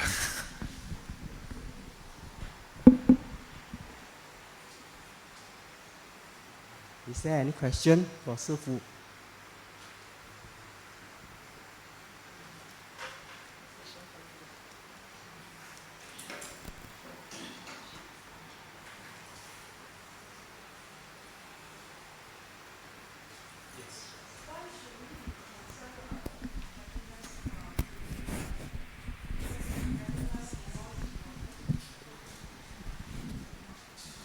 Why should we be concerned about the happiness in the future life? Wouldn't it be so that we should be more concerned about now? Good question. Yeah. Shouldn't we be concerned about the present? Yeah.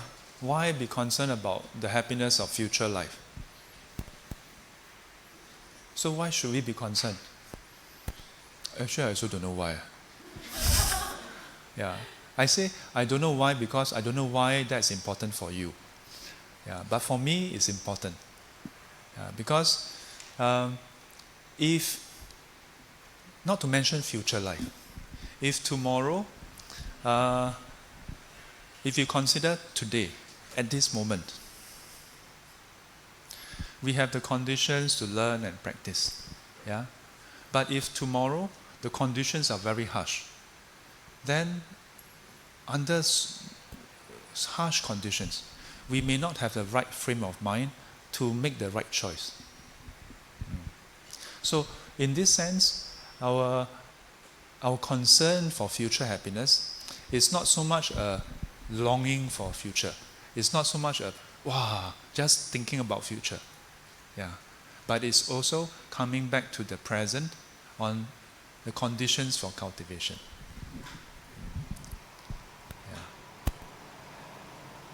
Our life, how many of you think that this is the only life? One person. The rest? How many of you know or think that, I don't say no, think that there's future life? How many of you don't know what I'm talking about? So some of us, most of us, agree that or accept that, okay, there should be a future life. Yeah? So, if there's a future life, then you have to ask yourself, if you have a choice, yeah, like Wheel of Fortune, dang, dang, dang, dang, dang, dang, dang, dang, dang, dang, dang, dang, dang. Hell. Yeah. Do you want to? How many of you want to be reborn in hell? No, nobody. How many of you want to be reborn as an animal? No? Dogs in Singapore quite good life. No? Better don't. Yes.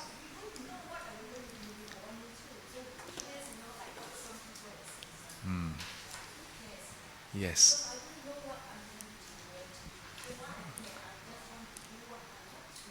Yes. So this is what we call the YOLO generation. Yeah, you only live once. Yes. Many years back when I was in US, there was this Amor lady, American. She came up and then after sharing with her some questions, then she asked me, she said, Venerable, I have this question about rebirth. But her question is most interesting. This is what she told me. She said, it is not that I don't accept rebirth, but I haven't found enough evidence for rebirth. Can you help me to convince myself that there is rebirth? Now, this is her question. So this is what I told her. I said, If you meet me maybe 20 years ago, or 10 over years ago, I'll be very eager to convince you that there's future life, there's rebirth. But today, and that was 10 over years ago, I'm not so keen to convince you. Yeah. And of course today, if someone tell me, how I know that there's future life, in a very Singlish way, how I know? I will say, well, if you are not convinced, okay, it's okay. To me, not so important. Because what I ask her instead is, if you currently don't have evidence for future life, important thing is, how does that affect your life decision? As a result of that, are you more inclined to make good use of your life, to do good, to be better, to be wholesome? Or as a result, do you choose to do otherwise? To which she tell me, well, at the moment I don't have evidence for future life, so rightly speaking, this could potentially be my only life. In which case, she said, I will want to make the best out of this life. I want to learn as much as I can to improve myself and, be of benefit to others. And so I told her, well, that's good enough. Yeah, that's good enough. I will go further. Let me tell you, I will go further. When I asked you all to do the 3 exercise, right? The exercise to write down 3 things that get you upset. There was once when I was in one Buddhist center, when I asked everybody to do the exercise, and I give the instruction, then after a short while, one of them raised their hand and tell me, Bhante, I cannot think of anything that get me upset. I was like, oh, really? So past 3 weeks, nothing? I said, yeah, nothing. Okay, how about past 3 months? And without even batting an eyelid, he just said, no, don't have. I said, okay, how about past 6 months? No. Past year? No. 3 years? No. 10 years? No. Your whole life? No. I was like, wow, I was quite impressed, Yeah, I don't know. So I told him, I said, well, maybe you're more enlightened than you realize. In which case, I told him, well, if you have nothing to write, then don't write. Yeah. If it was me 20 years ago, I would be like, you sure no, you don't have? Huh? I slap you, Yeah. But today, if someone tell me that they don't suffer, okay, then okay lor. Then you don't suffer lor. Yeah. And you know what happened?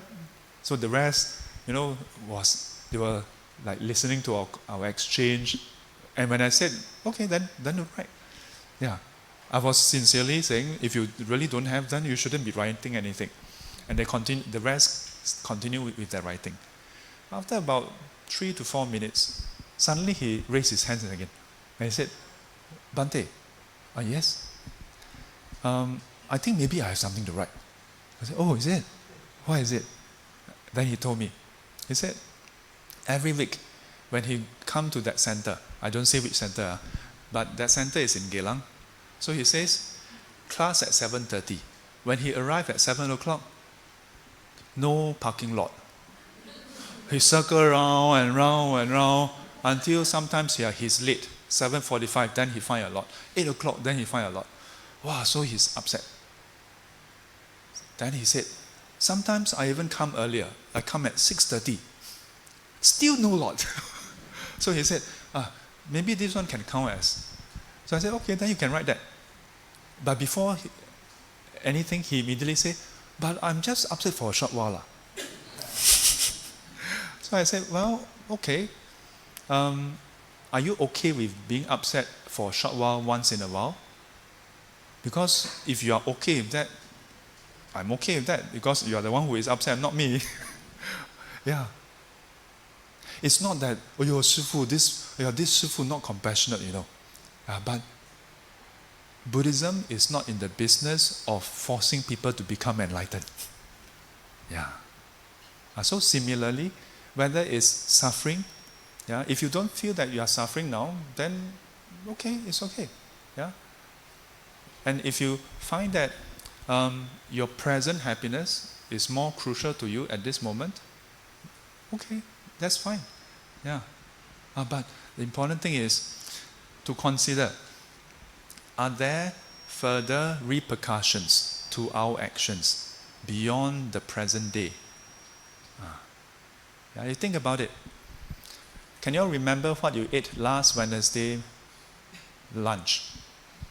How many of you can remember? I've been asking this question for the past maybe close to 7-8 years. Yeah. In some classes, some students will give me an answer. And it's usually the kids. And the kids will say, if I ask them breakfast, they'll say, Shifu, I know, peanut butter sandwich. I say, how you know? Because my mom prepared that every day. But you see, even if you eat the same food every day, question is, now if I ask you, can you remember how it was like last Wednesday for lunch? Most of us cannot remember. But we may say, Shifu, that is a one-time event, you know. Yeah? One-time event. Of course, I cannot remember. Let me ask another question. Can you remember how it was like this morning? Not last Wednesday, this morning, when you were brushing your teeth. Again, I've been asking this question for the past 7 to 8 years. Most people cannot remember, you know. For that matter, can you remember any of the morning when you were brushing your teeth? Vaguely we can remember, but mostly we cannot remember the specifics. And yet, that one day you yeah, the one day you propose or someone proposed to you, the one day something good or bad happened, you can remember until today. Our memory is so interesting, you know. Yeah, our memory is so interesting. Why is there this disparity? Because when something that is pleasant happening to us, we have a strong impression. When something that is unpleasant, we also have a strong impression. Brushing our teeth, unless you poke yourself, then you can remember. Otherwise, it's neither pleasant nor unpleasant. We are oblivious to it. We don't pay attention to it. And so, throughout our whole life, most of the time, we cannot remember. So I ask people, why worry about the past life, or for that matter, future life? You know? Yeah, take care of your present. So in some ways, I agree, you know. Yeah. But agreeing to take care of your present, it's important to recognize that our present shapes our future. Just as some time back you saw the poster and decided to come for this talk, and now you're reborn here. In a short while, our lifespan in this classroom will come to an end, and all of us will enter Parinibbana and we will expire from this place. But no, we didn't enter Parinibbana because we still cling on to this world. So we appear somewhere else. I hope today's session has given us some food for thought. Yeah, keep the questions going. Okay, if you all have further questions, you all can send to the brothers and sisters. They will send it to me. I'll be happy to address them. Okay, remember all the things we learn in Dhamma classes. Yeah, today I gave some examples. Yeah, observing our mind, observing our surrounding, observing the contact, observing the 4 great elements. And for a start, the Buddha gave teachings for 45 years, how to cover everything. Okay, so we should do the dedication now. Oh, you have 4 questions. Oh, just now when she like that, I thought 4 minutes left. Okay, yes, 4 questions, right? Okay, yeah. I don't think we have time. Okay, let's hear the questions. I see how much I can answer. Okay, first question is, can define equanimity? second question is, this is a confession. One of the 3 things that I wrote down was being tired easily and having tensional headache. Oh. So throughout the past 2 hours, I was struggling to absorb as best as I can and trying to stay awake, but kind of failed along the way. As such, I feel stressed by all this happening, and I legit cannot find peace in the fact that the suffering of tiredness is pulling me back from learning the Dhamma. How? How? The third question, Sifu, sometimes I have urged to chu jia, renunciation, but still bound by family, commitments, etc. Can you share your inspirational to choose this path by able to renounce everything? What preparation is required to decide for this path? The last question. Venerable, after learning the Dhamma, I feel like I want to avoid or stay away from people who have qualms about breaking the 5 precepts, including parents, boss, and colleagues. Why do I feel this way? I'm conflicted, especially when it applies to my father.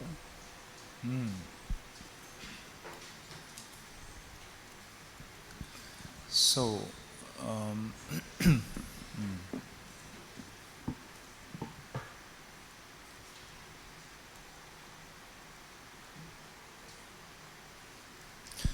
okay, so we have 4 questions. Let me just flag out the question that I will not be covering, and that is the urge to ordain.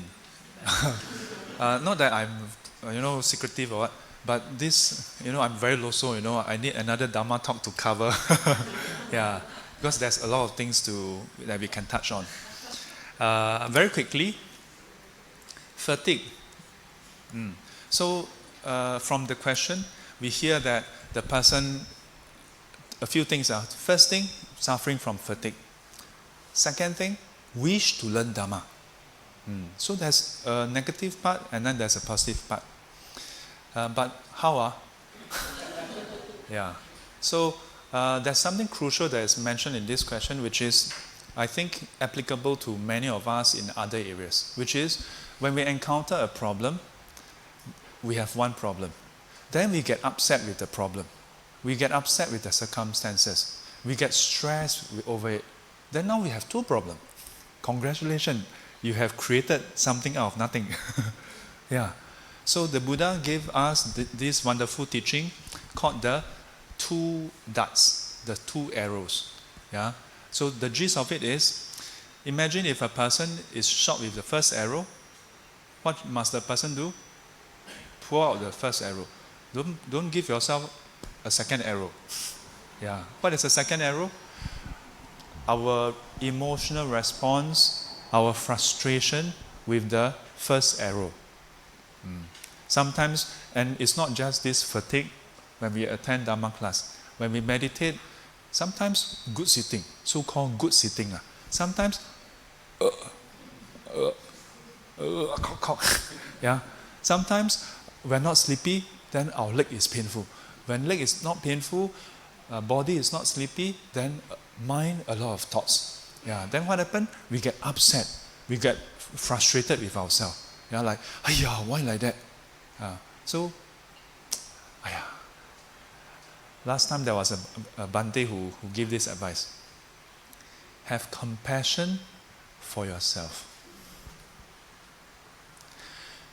Cultivation takes time. Yeah. If you are tired because of various conditions, well, the question I ask people is, does getting frustrated make you untired? No, right?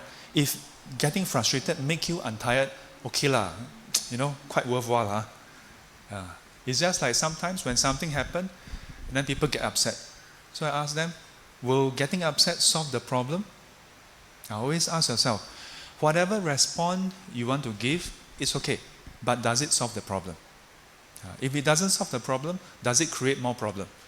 If it does, then weigh it yourself. But one tip, you have to do this reflection before the problem arises.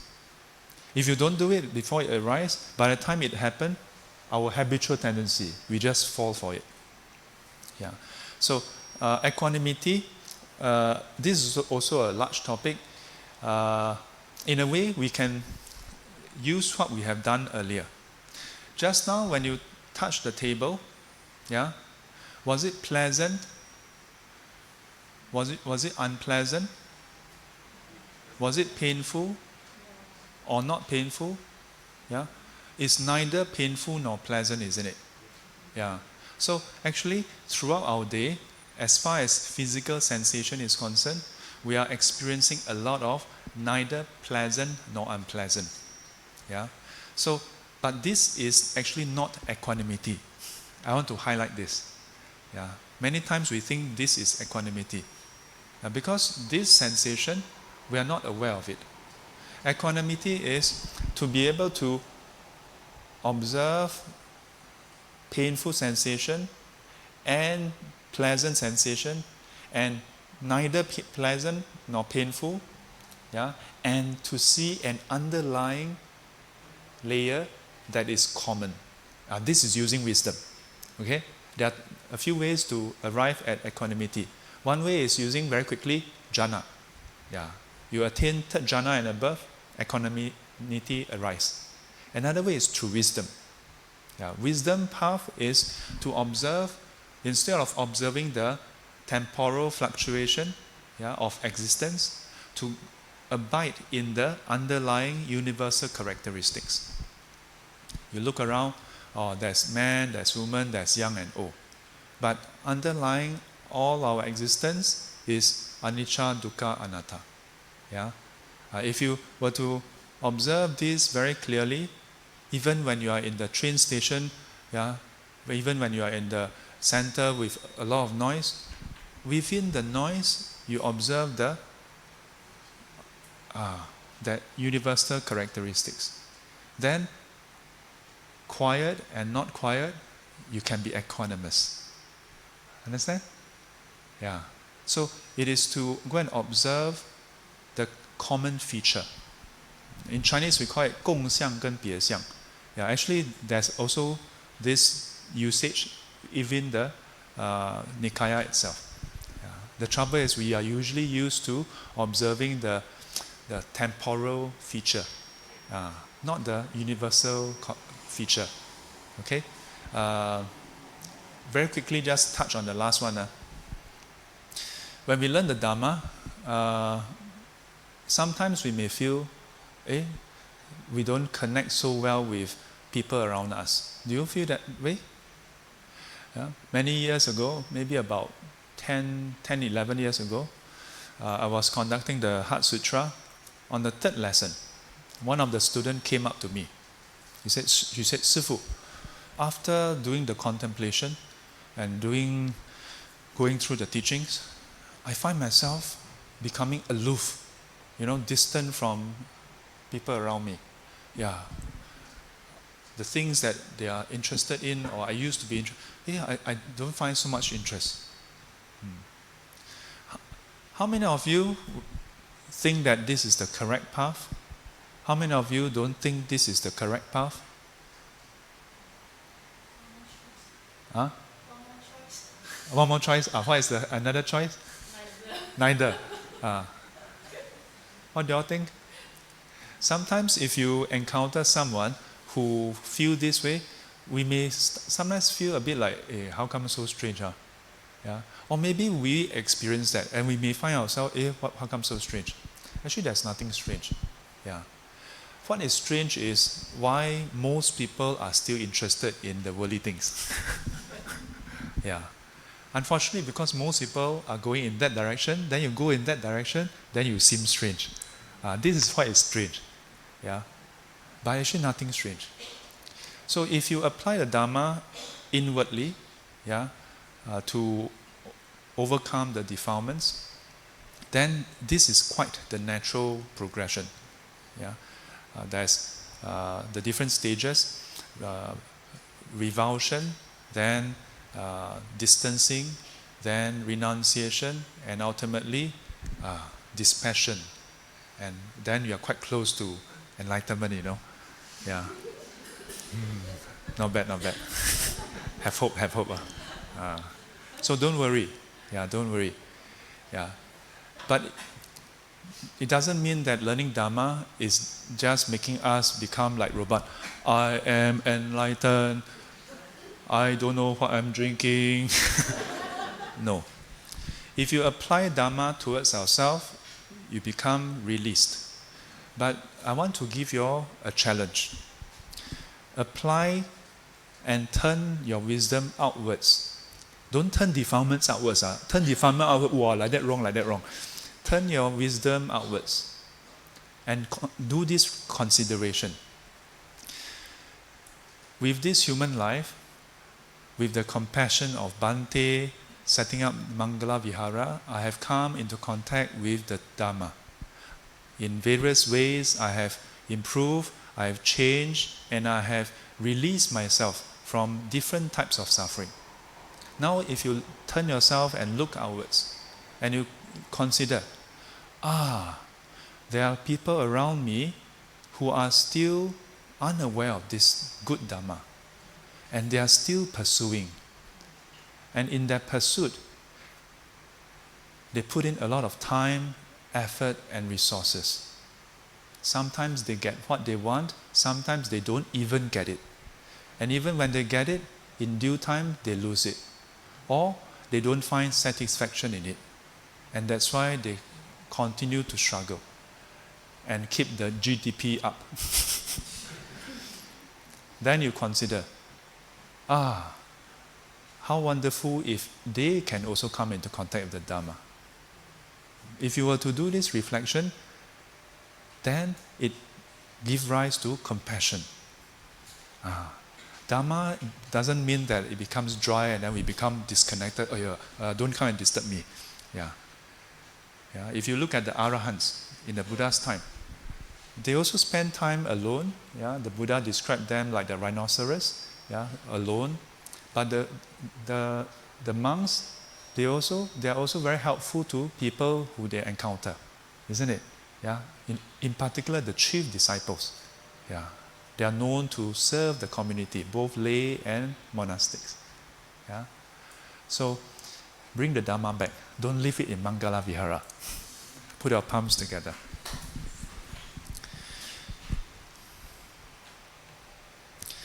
Etavata chaham hehi sambatam punya sampadam sabbe deva anumodantu sabba sampati siddhiya.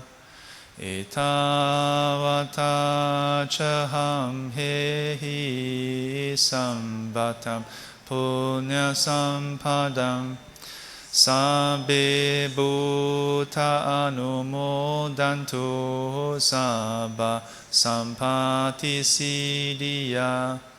Etavata chaham hehi sambatam punya sampadam sabbe satta anumodantu sabba sampati siddhiya.